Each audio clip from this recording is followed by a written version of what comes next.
할렐루야. 여러분 점심 맛있게 먹었어요? 네. 보니까 또 호산이가 또 휴가를 나와 있는데 박수 칠 건 없습니다. 제가 어제 교회 앞에서 우연히 만났는데 빨리 들어가라고 했어요. 농담이고요. 우리 군대에서 늘 건강하게 붙잡아 주시는 우리 찬양했던 것처럼 하나님의 손이 우리 호산 형제의 삶 가운데 함께하기를 축복합니다. 우리 함께 좌우에 함께 인사할까요? 보고 싶었습니다. 네, 너무 상투적인 인사여서 이번에 한번 좀 우리 그 동성끼를 한번 좀 허깅을 한번 해주면서 주님 안에서 정말 사랑합니다. 네. 자, 한 번 더 인사하겠습니다. 진부 드리지 말고 전부를 드립시다. 오늘은 이제 우리 대예배를 드린 청년들은 알겠지만 우리 생캠, 우리 3주차 세 번째 주제 우리 전도에 관련해서 이번 한 주간 계속해서 좀 나아가려고 하는데, 여러분 요즘에 계속 제가 링크를 10시가 되면 좀 띄워드리는데 좀 이렇게 유튜브를 통해서 함께 참여하고 있나요? 네. 좋습니다. 아주 좋습니다. 오늘 함께 좀 전도에 관해서 함께 좀 말씀을 나눌 때에 오늘도 하나님의 살아계신 은혜가 우리를 변화시켜 주시고 또 전도자로서 이 땅에 목적하신 바대로 살아가게 만드는 그런 또 변화의 힘이 있게 되기를 주의 이름으로 축복합니다. 우리 예배 부름으로 함께 선포하며 좀 문구를 좀 제가 수정을 했는데 좀 우리 새로운 마음으로 식상하지 않게 함께 선포하며 주 앞에 나가겠습니다. 시작. 하나님은 내 행위와 상관없이 나를 사랑하십니다.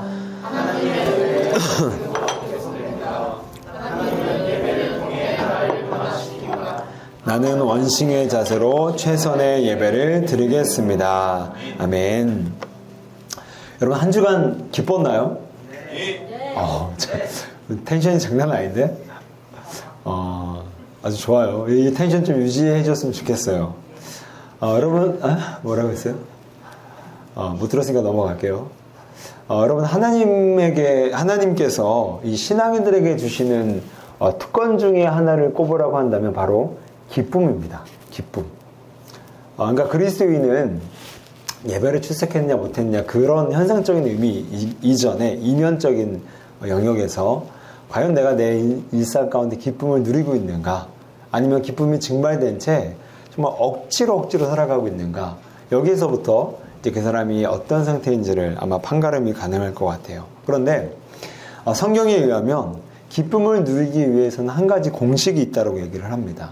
그건 바로 주는 삶이에요. 우리 한번 말씀을 띄워주시면 예수님께서 친히 이렇게 말씀을 하셨죠. 주는 것이 받는 것보다 복이 있다.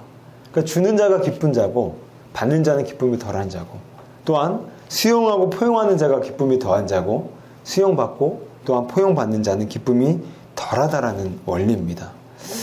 여러분 연애에 빠진 사람들을 보세요. 연애에 빠진 사람 여러분 어떻죠? 벌써 그 삶이 되게 내가 봐도 지옥 같은 컨디션을 갖고 있어도 막 눈빛이 막 초롱초롱합니다. 그리고 막 퍼져요. 생기가 있어요. 근데 여러분 내 물질, 시간 퍼주면 손해예요, 손해 아니에요? 손해내도 불구하고 거기에 주는 기쁨이 보인다라는 거예요.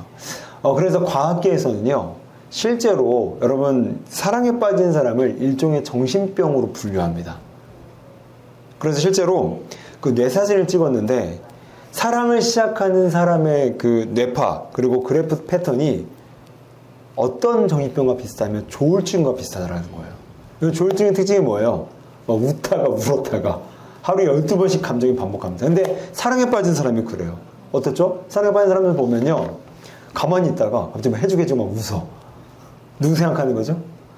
그렇죠. 애인 생각나는 거죠. 막 삶이 지옥 같고 쪄들어 있는데 나도 모르게 막 입가에 막 미소가 떠올라. 아싸, 내일 데이트한다.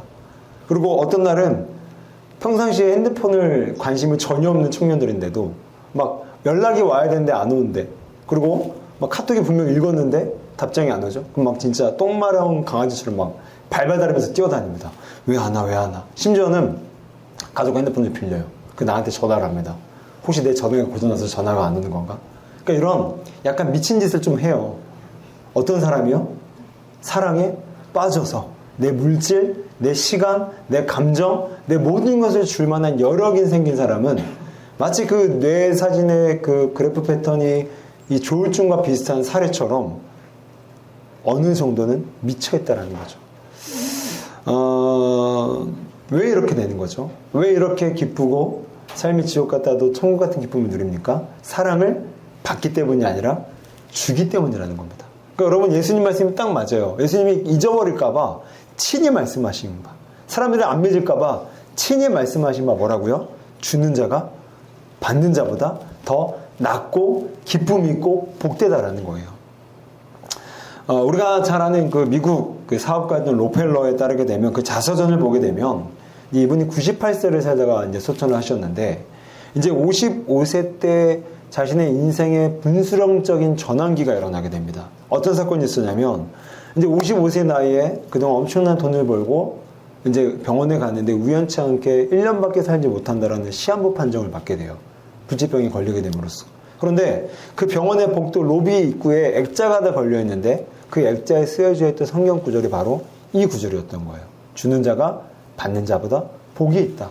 그래서 그는 55세 동안 자기가 로펠러 하면 굉장히 악명도 높습니다. 기독교 안에서는 이제 아름다운 예화의 어떤 본보기로 많이 등장을 하기도 하지만, 기본적으로 그를 알았던 사람들은 굉장히 악평이에요. 왜냐하면 정말 구두쇠였고 굉장히 사람들을 정말로 괴롭혔고, 자신의 돈을 잃는 순간에는 절대 뭐 가족도 없는 사람이었던 거예요. 그러니까 굉장히 받기를, 얻기를, 끌어들이기를, 내 쪽으로 끌어오기를, 당기기를 좋아했던 사람인데, 이 분수령적인 말씀을 보고 나서 55세 때 어떤 감정과 정서의 회심이 일어나게 돼요. 그리고 야, 내가 잘못 살았구나. 그리고 남은 한 40여 년간의 인생을 이제 주는 인생을 살게 됩니다. 그때부터 이제 막 고아원 돕고요, 부지병 환자 돕고요, 수술비 없는 사람들에게 막 그냥 무료로 무상으로 제공을 했다는 거죠. 그래서 그의 자신을 보게 되면 55세 비포와 애프터가 굉장히 다르다라는 표현을 하게 돼요. 왜요? 받을 때는 불행했지만, 끌어당길 때는 불행했지만, 내가 나를 주고 내 물질을 줬더니 40여 년에 가는 삶은 행복했음을 경험했기 때문에 그는 주는 것이 진짜 받는 것보다 복된 거구나 라는 삶의 경험을 하게 돼요. 오늘 본문에 보시게 되면 이제 탕자 비유, 우리가 이제 지난주에는 형을 중심으로 살펴봤는데, 오늘 본문을 이제 그 탕자 비유는 11절부터 등장을 하고요. 오늘 우리가 읽었던 1절부터 10절에는 예수님께서 탕자 비유를 들어가기 전에 두 가지의 비유를 먼저 말씀하십니다. 첫 번째는 양 100마리 중에서 한 마리가 잃어버린 거예요. 그래서 목자가 찾으러 갑니다. 그러면 두 번째 비유는 한 여자가 10드라크마 동전 중에서 한 드라크마를 잃어버리게 돼요. 그래서 그걸 찾으러 갑니다. 그랬더니 한번 띄워주시죠. 결과가 어떻게 되냐면, 목자나 그 여인이 느꼈던 감정이 뭐죠? 즐거움입니다. 즐거워서 잔치를 벌이고요, 즐거워서 함께 우리가 즐기자라고 말을 합니다. 둘 다 기쁨을 누리는 거예요. 무슨 말이에요? 주었더니, 찾았더니, 제공했더니 뭐예요? 기쁨이 있다라는 거예요. 얻고 받는 인생이 아니라 주고 나누었더니 기쁨이 있다라는 거죠. 자, 그런데 이 두 비유를 예수님께서 먼저 말씀하시고 나서 세 번째 비유에 오늘 들어가시는 거예요. 탕자 비유에. 그런데 집을 떠납니다. 동생이. 집을 나가버렸어요. 잃어버린 겁니다. 아버지와 형 입장에서는. 그런데 형은 찾으러 가요? 안 찾으러 가요? 찾으러 가지 않습니다. 주지 않아요. 받기만에 혈안되어 있습니다. 그랬더니 우리가 지난주에 살펴봤던 것처럼 이 형의 삶이 어땠습니까? 끊임없는 동생을 향한 시기와 질투, 견제, 또한 아버지를 향한 못마땅함과 불만족과 원망과 불평. 결국 주지 않는 인생은요, 받기만 바라는 보상심리의 끝은 불평과 원망과 시기와 견제밖에 없다라는 거예요. 그러니까 여러분, 이런 삶에 기쁨이 있겠습니까? 그러니까 오늘 형의 삶에는요, 동생을 찾고 동생에게 주려는 의지가 없는 형의 삶에는요, 그 주는 것을 뭐가 막고 있냐면 자기 중심성이 막고 있는 거예요. 막고 있는 거예요. 자기 중심성을 하는 장벽이 동생을 찾으러 가는 형의 사랑을 계속 막아두는 거예요. 여러분, 형이라고 완전히 100% 나쁜 인간이겠어요? 사람은 다 양면성이 있잖아요. 형 마음에도 동생을 찾고자 하는 마음이 아마 비유에는 안 나왔지만 있었을 겁니다.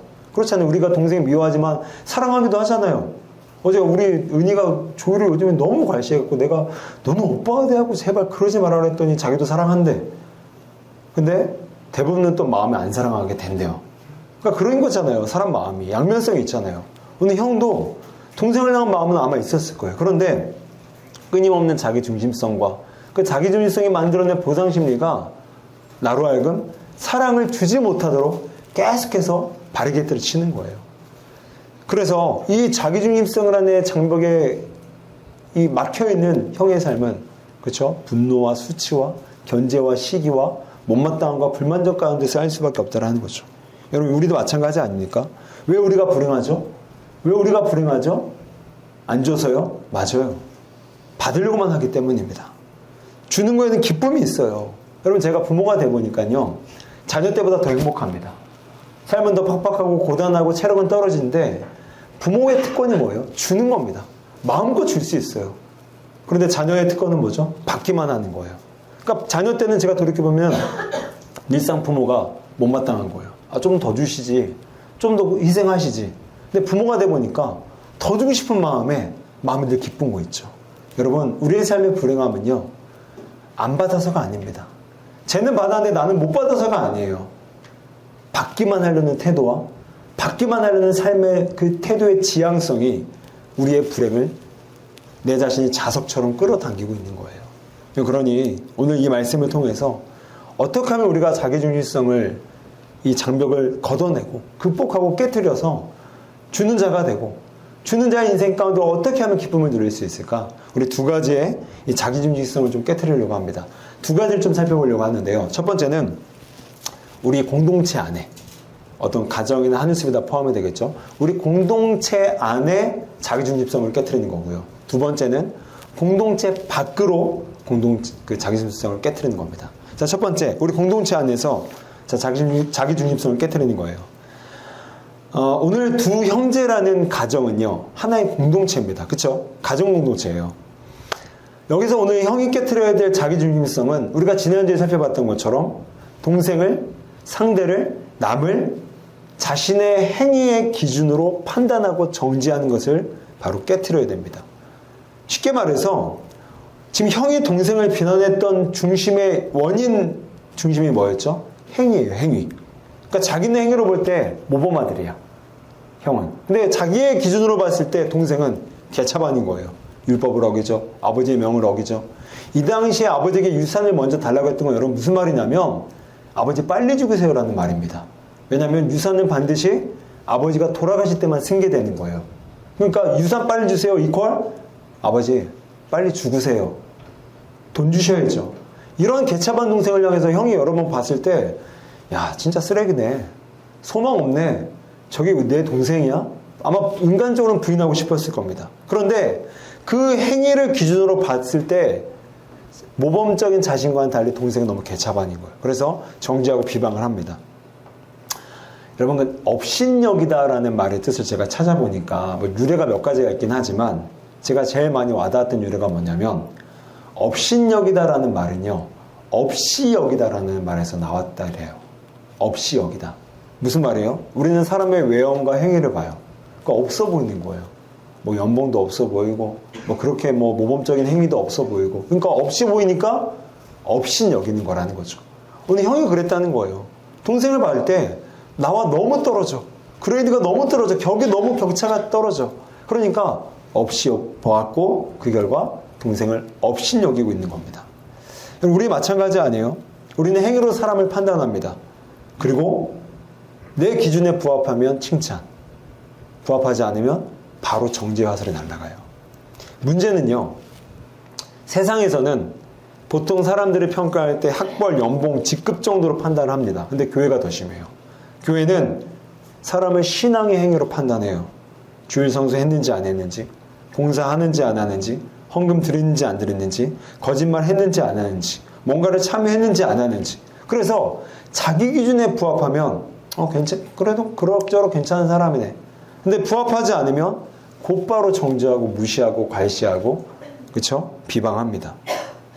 여러분, 그런데 이렇게 행위를 중심으로 남을 판단하잖아요.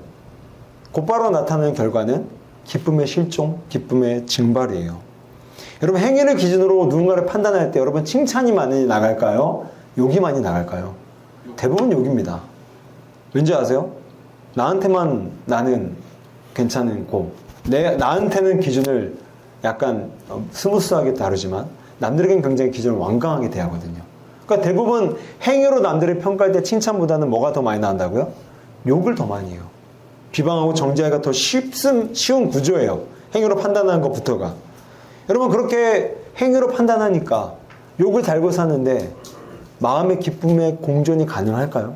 안 돼요. 내 입에서 지금 욕이 터져나오고 있고 쟤를 보면서 째려보고 있는데 무슨 거기 기쁨이 있겠냐고요. 그런데 그건 자기에게도 반드시 돌아옵니다. 여러분 우리의 삶에 이렇게 주일날 이제 잔뜩 은혜 받고 그래 잘 살아보자 도전받고 다시 주중의 삶으로 돌아가게 되면 언제 나에게 실망을 하죠? 행위가 안 될 때 실망을 해요. 아, 나 오늘 그 새벽기도 유튜브 링크 보려고 했는데 못 봤네. 아, 나 쓰레기야. 뭐 쓰레기까지는 안 하겠죠. 쓰레기까지는 안 하겠죠. 아, 나는 나 역시 썬데이 크리스찬인가 봐. 오늘 나 기도 안 했네. 아, 역시 나는 안 돼. 이래갖고 무슨 내가 임원 셀리도 무슨 내가 목사야. 이렇게 우리는 행위로 볼 때 기쁨의 증발이 되는 구조로 갈 수밖에 없더라는 거죠. 왜요? 우리는 행위로 기쁨을 가져올 만큼 그런 만족스러운 행위를 할 수 없는 사람이기 때문입니다. 여러분 그렇잖아요. 유대인들이 613개의 율법을 지켜요. 못 지킵니다.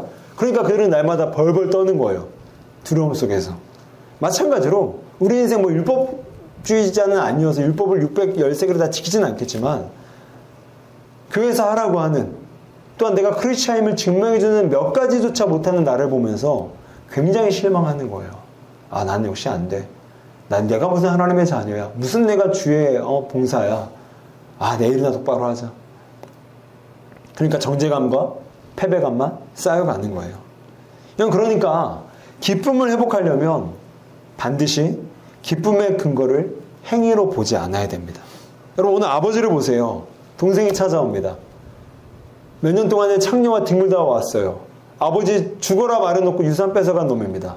근데 아버지가 동생 찾아오니까 어떻게 합니까? 버선발로 뛰쳐나가는 거예요. 키스하는 거예요. 입맞춤하는 거예요. 포옹하는 거예요. 심지어 송아지 때려잡아서 잔치를 벌이재요. 여러분 오늘 아버지의 사랑은요 어떤 사랑이죠? 너무 해퍼요. 너무너무 낭비적인 사랑이에요. 그 사랑을 받을 만한 그 자격이 안 된 둘째 그 동생에게 형이 봤을 때는 너무너무 해픈 사랑, 너무너무 부당한 사랑, 너무너무 낭비적인 사랑을 지금 아버지가 주고 있는 거예요. 화면을 한 번 더 넘겨주시게 되면 여러분 탕자를 영어로 하게 되면요 프로디걸입니다. 프로디걸. 근데 이 프로디걸이라는 뜻이 어떤 뜻이냐면 어떤 뜻이죠? 그쵸? 해프다, 낭비하다. 그러니까 이 탕자는요 둘째는요 진짜 막 해프게 돈 다 쓰고 낭비하면서 몇 년 동안 살다 온 거예요. 그런데 마찬가지로 오늘 이 둘째를 맞이했던 아버지의 모습 역시도 프로디걸인 거예요. 해픈 거예요. 누가 보더라도 저런 사랑을 베풀면 안 되는데 라는 자에게 너무너무나 과분한 사랑을 베풉니다. 그래서 이 팀 켈러 목사님은요 이 아버지를 가리켜서 탕부 하나님이라고 별명을 지어주었어요. 그래서 여러분 나중에 그 탕부 하나님이라는 책이 있어요. 굉장히 좋은 책인데 여러분 한번 꼭 읽어보세요. 읽어볼 사람 한번 손들어 볼래요? 읽어볼 사람 3명, 4명, 5, 6 우리 6명. 아 정말 재정으로도 사주고 싶다. 여튼간에 여러분 그래서 팀 켈러 목사님은 탕부 하나님이라고 이름을 줬습니다. 해픈 사랑. 도저히 이런 사랑 주면 안 되는 그 사람을 향해서 오늘 아버지는 자신의 모든 것을 다해서 사랑을 줘요. 그랬더니 그 결과가 뭡니까? 아버지가 느꼈던 감정이 뭐예요? 뭐죠? 기쁨이잖아요. 잔치를 벌이잖아요. 너무너무 좋은 거예요. 버선발로 막 뛰쳐나가는 거죠. 기뻐 죽겠다는 겁니다. 여러분 무슨 말이에요? 사랑을 주니까 그 아버지는 기쁨을 얻었다는 거예요. 사랑을 주는 자에게만 얻을 수 있는 기쁨을 이 아버지는 향유해 봤다라는 겁니다. 오늘 하나님은 우리 청년부를 탕형으로 부르십니다. 아버지가 해픈 사랑, 낭비하는 사랑, 자격 없는 자에게 과분한 사랑을 주었던 것처럼 오늘 우리가 탕형이 되라고 오늘 이 설교를 통해서 우리를 초청하시고 있는 거예요. 여러분 그래서 오늘 설교 제목이 뭡니까? 탕형 그리스도인. 여러분 대부분 그리스도인들은 정죄만 합니다. 뭐 다는 아니겠지만 행위로 따졌을 때 마음에 안 들면 정죄하죠. 그런데 오늘 우리는 하나님께서 우리를 부르신 자리는 탕형이 되보라는 거예요. 탕형은 어떤 형이죠? 그렇죠? 말도 안 되는 내 한예수 청년부 옆에 쟤를 봤을 때, 야, 쟤 좀 너무했다. 아, 쟤 때문에 항상 우리 공동체가 피해보잖아. 아, 항상 골칫거리야. 이런 사람에게 해픈 사랑, 낭비하는 사랑, 세상이 볼 때 이해 안 되는 사랑을 하라는 겁니다. 그러면 얻는 게 뭐예요? 아버지가 누렸던 이 기쁨을 하나님께서 주시겠다라는 거예요. 그래서 사랑하는 청년 여러분 옆 사람을 보세요. 여러분, 이 사람 우리 공동체 필요합니까? 아, 소리가 자신감이 없어요. 근데 여러분, 저는 그 소리 없는, 자신감 없는 소리가 저는 맞다고 봐요. 여러분, 우리 인간적인 기준으로 봤을 때 옆 사람을 보세요. 필요 없습니다. 오히려 우리가 그 사람의 필요를 채워줘야 돼요. 귀찮아요. 성가신 사람이에요. 안 그래요? 왜 나만 그렇게 쳐다봐? 우리의 본질을 얘기하는 겁니다. 우리의 본질을. 오늘 설교 끝나고 엄마, 조 목사님이 우리 필요 없대. 하여튼 이런 정말 사람들은 진짜 기도해 줘야 돼요. 답이 없습니다. 답이 없어. 문맥 다 잘라먹고 딱 여기만 해갖고. 이게 악마의 편집이죠, 여러분. 여러분, 우리 내 자신을 바라보십시오. 여러분, 우리가 무슨 공동체, 무슨 유익이 됩니까? 그렇죠? 공동체의 골치와 성가심과 그 모든 고충을 안겨다니는 존재가 우리 아니에요? 그런데 오늘 아버지는 그 둘째가 돌아왔을 때 버선발을 뛰쳐나가는 거예요. 송아지 잡아버리는 거예요. 풍악을 올려라. 잔치를 베풀어라. 너무너무 신나는 거예요. 왜 그렇습니까? 줄 수 없는 자에게 주는 사랑, 그 과분한 사랑, 낭비하는 사랑, 해픈 사랑을 줄 때 그 기쁨을 누리고 가져갈 수 있다는 거죠. 사랑하는 청년 여러분, 우리 내 주변에 동생들이 참 많아요. 오늘 본문에 나온 동생들처럼. 그렇죠? 저도 때로는 우리 자녀들을 바라볼 때 가정에서 내가 쟤들을 도대체 어떻게 키워야 되나라는 정말 답이 안 나올 때가 많아요. 자격? 무슨 자격입니까? 우리 집에 손해만 일으켜요. 은희조이. 맨날 제 지갑 맨날 빌터돌이 만들어가게 하고. 어제 제가 은희조이랑 너무너무 싸우길래 한 1시간 동안에 저녁 먹기 전에 막 해냈어요. 아, 너희 그렇게 살면 안 된다. 똑바로 해라. 오빠가 동생을 이뻐야 되고 동생은 오빠를 잘 따라야지. 니네 너무 자격 없어. 막 했더니 저는 이제 좀 약간은 좀 회심할 줄 알았더니 회심은커녕 딱 끝나자마자 엄마 밥 줘, 배고파. 난 1시간 동안 뭐 했나. 자격 없어요. 우리 집의 모든 돈을 다 갉아먹는 존재들입니다. 그런데 제가 그 자녀들을 향해서 더 사랑하고 더 아껴주고 자격 없는 자에게 낭비하고 해픈 사랑을 베풀어 주니까 누가 유익입니까? 내가 유익이에요. 아, 이렇게 사랑을 깨달아가는구나. 이렇게 사랑을 내가 알아가는구나라는 것들을 경험하게 돼요. 여러분, 청년부 옆을 보게 되면요, 옆 사람 보세요. 소망이 없어요. 이 사람 때문에 우리 청년부가 골치 아프고, 이 사람 때문에 우리 청년부가 유익이었고, 우리 사람 때문에 우리 청년부가 너무너무 고심이 만들어낸 청년들일 수 있어요. 동생들이 다 있습니다. 어떤 청년부나 어떤 조직이나. 그런데 그들에게 사랑을 베푸십시오. 해픈 사랑을 베푸십시오. 프로디걸. 여러분, 탕자 청년이 되십시오. 탕형이 되세요. 그럴 때 그 청년도 살고 그 사랑을 주는 나도 사는 겁니다. 그래서 우리 청년부에 왔을 때, 야, 우리 천산중앙교회 한일숲은 다른 건 모르겠지만 사랑 있다. 다른 건 모르겠지만 사랑 하나만큼 내가 자신할 수 있다라는 우리 주변의 칭찬들과 또 좋은 소문이 나는 우리 청년부 되기를 주님의 이름으로 축복합니다. 두 번째로, 이제 우리가 깨트려야 될 자기중심성은요, 우리 하늘숲이라는 이 경계를 깨트려야 됩니다.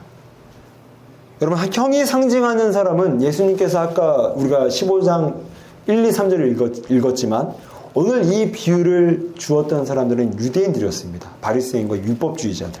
그러니까 너희들이 형 같은 사람들이니까 너희들이 정신 차리라는 거죠, 예수님은.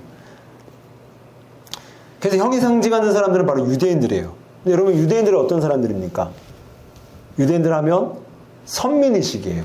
선민의식은 좀 말이 어려운데 그렇게 어려운 말은 아니고, 그러니까 우리 민족만 택함 받았다라는 거예요.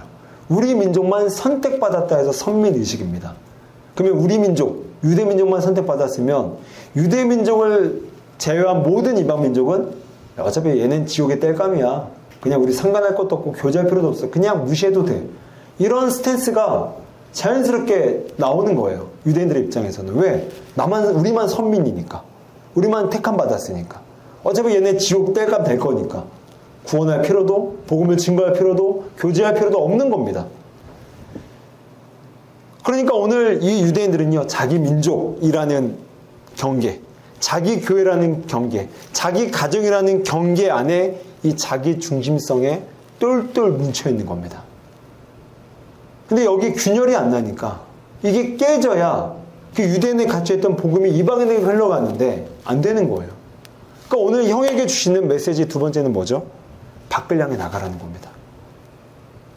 자기 중심적인 민족 사상, 자기 중심적인 선택 사상을 깨고 이제 운동, 방향성, 그렇죠? 그 모든 것들을 이제 외부로 흘려보내기 시작하라는 거예요. 제가 이제 애청하는 프로 중에 하나가 뭐냐면 새롭게 하소서예요. 저는 다른 예능이나 그런 거 잘 보지는 않는데 이제 새롭게 하소서는 잘 봐요. 근데 몇 년 전에 이제 녹화된 걸 제가 우연히 찾다가 본 건데 이 장상태 목사님이라는 분이 계세요. 이분은 원래 일반 목회를 하셨습니다. 그러니까 우리 교회 이제 담임 목사님처럼 이제 일반적인 교회, 일반적인 목회를 하시다가 사모님 너무 이제 영적으로 또 육적으로 너무 아프신 거예요. 근데 그래서 이제 교회에서 일 보고 있으면 또 사모님이 계속 호출하니까 도저히 사역을 못 하는 거예요. 그래서 7년 동안 이제 담임 목회를 하다가 사임을 했습니다. 그러니까 이제 하나님께 원망이 드는 거예요. 하나님, 여러분 목회자가 되려면요 기본 10년을 공부해야 됩니다. 대학 4년, 대학원 3년, 강도사고시 1년, 목사고시 1년, 그러니까 9년이죠. 근데 그 안에 재수가 들어가면 12년, 13년 되는 거예요. 그러니까 그렇게 어쨌든 간에 자기의 젊음 20대, 30대를 맞춰서 목사가 됐는데 자기 아내를 할지라도 어쨌든 환경적인 문제잖아요. 환경이 안 열려서 내가 목회를 그만둬야 된다? 여러분 이거 엄청난 낙심이 있지 않겠어요? 그러니까 이분이 막 원망했던 거예요, 하나님께. 하나님, 나 이러려고 불렀습니까? 근데 어쨌든 간에 그렇게 이제 사임을 하고 사모님을 돌보면서 우연히 책 한 권을 읽게 됐는데 그 책에서 소개한 내용이 뭐였냐면 도시선교입니다. 도시선교. 그리고 이 도시선교가 무슨 말이냐면 기본적인 일반적인 전통적인 입장에서의 선교는요, 우리가 그들을 선교의 대상을 교회로 끌어들이는 겁니다. 이게 그래서 커민이에요. 커민. 그렇죠? 데리고 들어오는 방식이 선교 방식이었어요.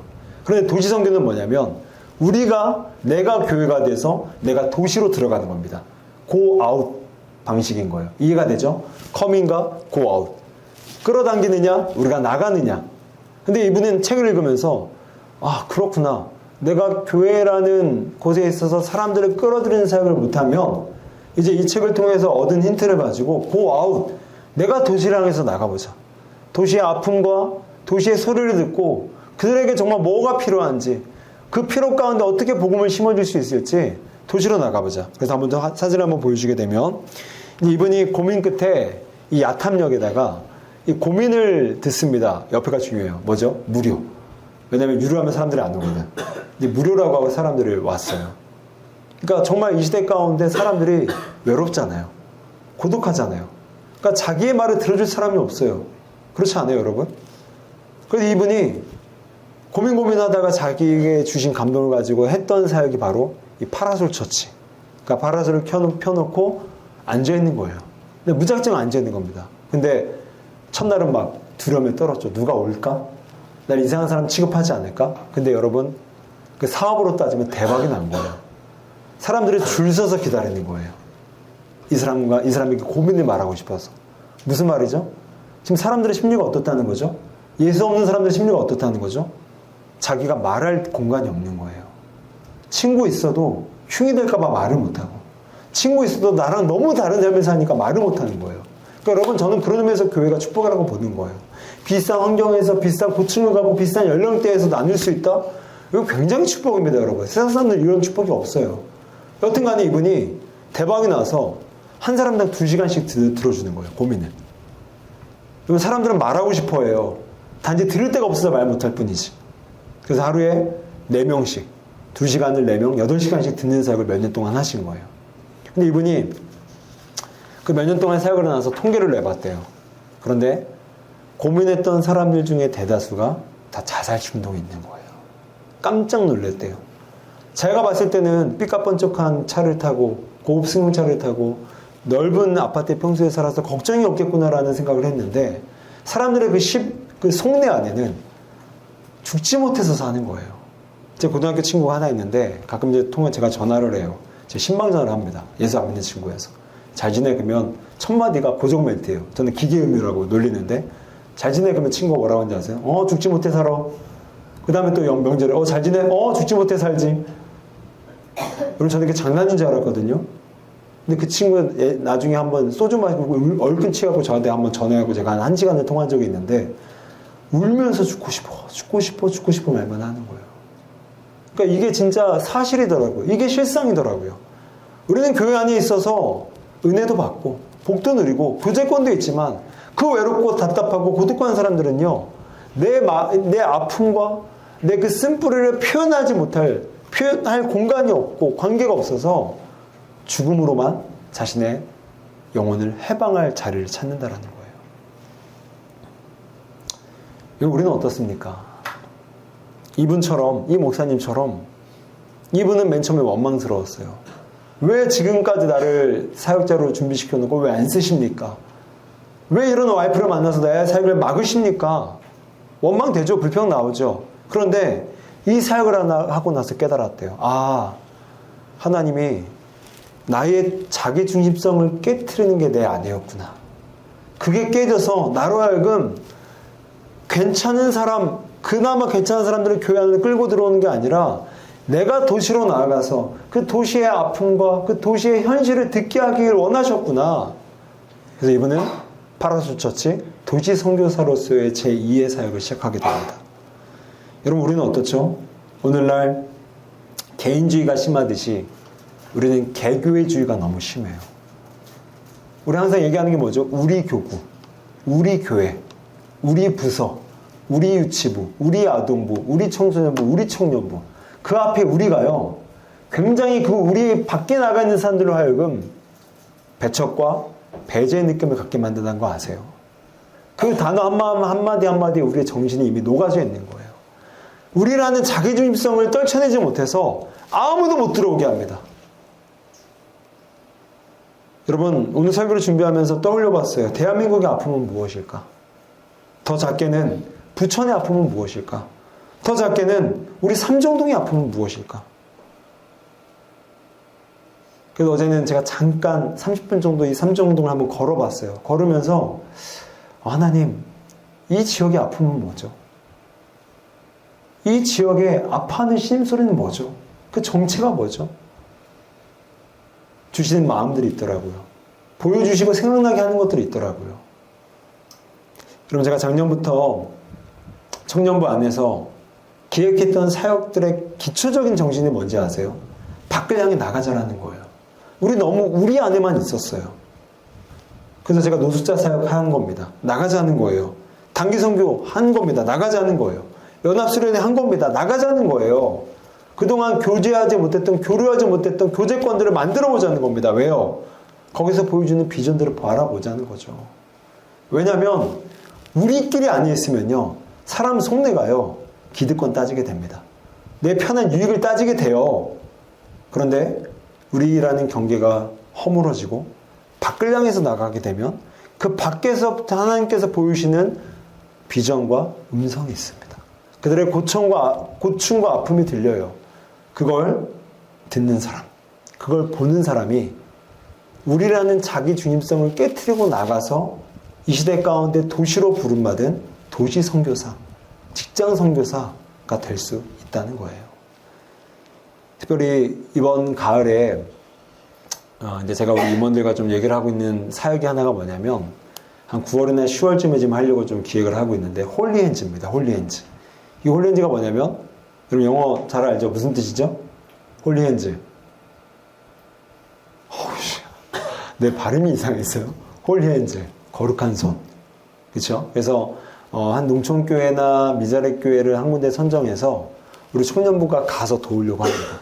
그래서 무너진 어떤 벽이 있다면 보수해주고, 우리 그림 솜씨 있는 친구들은 가서 벽화 페인트도 좀 그려주고, 시멘트 삽질할 수 있는 청년들은 좀 더 시멘트 삽질을 해주고, 그 다음에 뭐 약간 되면 성경학교가 필요한 시골교회라면 또 그 성경학교도 해줄 수도 있고, 모르겠어요. 어떤 색을 할지는 어떤 이제 교회를 선정하고 컨텐츠가 되느냐에 따라 좀 달라지겠지만, 여튼간에 저도 이런 생각하면 되게 부담이거든요. 왜냐면 도전을 해야 되니까. 거기서 오는 압박감도 있으니까. 근데 나가고 저도 저를 깨뜨리고 싶은 거예요. 그냥 한일습 교회 청년부 조광 목사를 끝나고 싶지 않은 거예요. 왜요? 그렇게 되면 개교회주의라는 자기 중심성에 묻히게 됩니다. 그 사람 망가지게 돼요. 여기 안에 있으면 기득권만 따지게 돼요. 그래서 나가서 내 직분을 해체하고 내 포지셔닝을 해체해서 동등한 관계 속에서 사역을 하는 거예요. 그래서 당해보기도 하고 또한 압박도 받아보기도 하고 또 때로는 잔소리 들어보기도 하면서 나의 중심성, 우리 중심성을 깨트려 보자라는 거예요. 그런데 그렇게 줄 때 뭐가 있다고요? 기쁨이 있다라는 거예요. 이건 하늘나라 방정식입니다. 절대로 세상의 셈법으로는 쫓아가지 못하는 방정식이에요. 우리 오늘 오후에 이제 전도 나갑니다. 한 번 더 화면을 보여주시겠어요? 이제 오후에 전도 나가려고 하는데 우리 어른들까지 같이 해서 4개 구역으로 나가서 전도를 나가요. 좀 이따 이제 저 올라가서 본당에서 한 번 더 설명을 드리겠지만, 근데 여러분 오늘 전도할 때 미션을 드릴게요. 오늘 이 짧은 시간에 1시간 안팎 사이에 100명이 넘게 나가서 무슨 전도를 얼마나 하겠습니까? 길거리에 사람도 없는데. 근데 우리 교회가 이걸 왜 기획했냐면 전도자의 마음을 가져보자라는 거예요. 실제로 여기만 있지 말고 교회 안에만 있지 말고 한 걸음 발걸음 떼서 공장지대에 들어가서 공장지대의 현실을 보고 그들 사람들의 뭐 사람은 없겠지만 아 저렇게도 사는구나 그러면서 기도해 보라는 거예요. 하나님 이들의 아픔은 무엇입니까? 이 내동의 아픔은 무엇입니까? 이 삼정동의 아픔은 무엇입니까? 기도해 보라는 거예요. 그리고 거기다가 기도하는 마음으로 걸어 다니세요. 전도라기보다는 걸으면서 기도하세요. 오늘 그게 취지이자 목표입니다. 그래서 나가셔서 하나님의 부천을 사랑하사, 하나님의 부천을 사랑하사, 하나님의 세상을 사랑하사라는 그 작은 버전, 하나님의 부천을 사랑하사, 그렇게 우리라는 자기중심성을 깨트리는 귀한 시간 되었으면 좋겠습니다. 이제 말씀을 정리하도록 할게요. 여러분, 하나님의 셈법 안에서 우리가 기쁨을 누리려면 반드시 줘야 됩니다. 반드시 줘야 돼요. 받기만 하려는 태도의 지향성은요, 우리로 하여금 비교의식과 보상심리라는 끊임없는 지옥만 갖다 줘요. 그런데 그 지옥을 깨트릴 수 있는 유일한 천국키는 주는 겁니다. 말도 안 되는데 주는 거예요. 아까운데 줘보는 거예요. 그런 받을 만한 자격이 안 되지만 줘보는 겁니다. 해픈 사랑, 낭비하는 사랑 해보라는 거예요. 그럴 때 하늘로부터 주시는 위로와 기쁨이 있어요. 그래서 오늘 이 시간 함께 기도할 때에 하나님, 나라는 자기중심성이 깨지게 해주십시오. 그래서 받을 만한 자격이 없어 보이는 그 지체에게 이 한 주간 동안 연락도 하고 사랑도 하고 밥도 사주고 선물도 주는, 또한 우리라는 자기중심성이 깨져서 이 지역을 수용할 수 있는 그런 비저너리가 되게 해주십시오 라는 우리 기도가 이어졌으면 좋겠습니다. 제가 잠깐 기도하고 우리 이어서 함께 기도하도록 하겠습니다. 하나님, 하나님의 셈법 안에서 우리가 기쁨을 누리기 위해서 반드시 주는 인생의 됨을 깨닫게 하시니 감사를 드립니다.